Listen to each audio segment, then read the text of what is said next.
like bright lights, pretty colors, and soothing sounds? Luckily, you don't need to go to the nearest laser show to enjoy all of those things at once. Instead, you can play Child of Eden, the latest trippy experience from Tetsuya Mizuguchi, the mastermind behind Rez and Lumines. Like all Mizuguchi games, Child of Eden oozes a crazy cool atmosphere that's really unique, especially when you play with motion controls. However, the shortness of the experience may be a turn-off to some.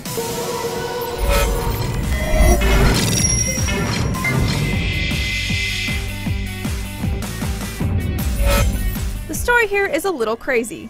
The first girl born in outer space, Lumi, is preserved in internet databases. Even farther in the future, some scientists try and recreate Lumi on the internet, which is now known as Eden. But then Eden gets corrupted. So she's the Child of Eden, get it? It doesn't make a whole lot of sense, but it's not an issue. What you need to know is that instead of shooting bullets and killing things, you're purifying corrupted data. It sounds much more pleasant, right? Like a lot of other Mizuguchi games, the techno music and bright aesthetics in Child of Eden work together to form a truly awe-inspiring experience.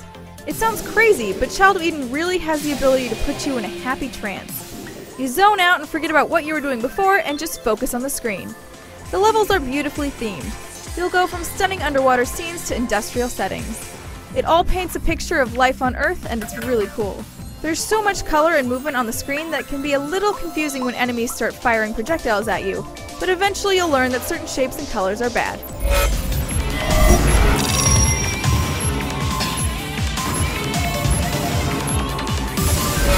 If you've ever played Rez before, you should feel comfortable with Child of Eden. A similar on-rails shooter, there are two different methods of clearing out impurities: rapid-fire shots or a lock-on gun where you press down a button, select targets, and then release to exterminate them. The trick in Eden is to try and get perfect combos to increase your score. You'll do this by selecting 8 targets and then firing in time with the beat. Adding to the challenge, enemies will fire projectiles that can only be cleansed by rapid fire, so you'll be switching back and forth between your guns a lot. If you're in a bind, you can unleash Euphoria, or bombs, that you collect as you play. Like a lot of on-rails shooters, there are no checkpoints here. If you die at the end boss, you'll need to start all over from the beginning. Child of Eden truly shines when you hook up a Kinect to your Xbox 360. Though you miss out on vibration feedback from the controller, playing Child of Eden without it feels much more organic. Plus, you can make your own feedback by swaying to the beat like I did. Your left hand serves as a rapid-fire gun, while you'll use your right hand to select targets and cleanse them with a flick of your wrist. The best part is releasing Euphoria bombs. You throw your hand straight up over your head like you're riding a roller coaster. The standard controller's biggest issue is that it's nowhere near as responsive as Kinect is. I struggled using a controller in the more difficult archives of Child of Eden, but managed to breeze through them with Kinect's accurate tracking.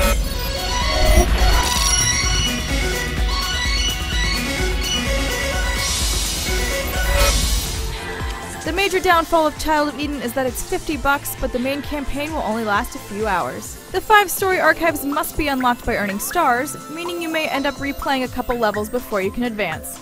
And that certainly helps pad the playtime. After the story is complete, you'll gain access to a 6th archive that serves as a challenge mode, and the music in it is incredible. There are also leaderboards for every level if you happen to have a competitive side. Child of Eden packs plenty of unlockables, new art skins, and difficulty levels, but they didn't make me want to replay the game right away. If you're the kind of person who doesn't play through games more than one time, this might not be the best investment for you. For everyone else, try not to get lost in the trance. For more on Child of Eden, head over to IGN.com.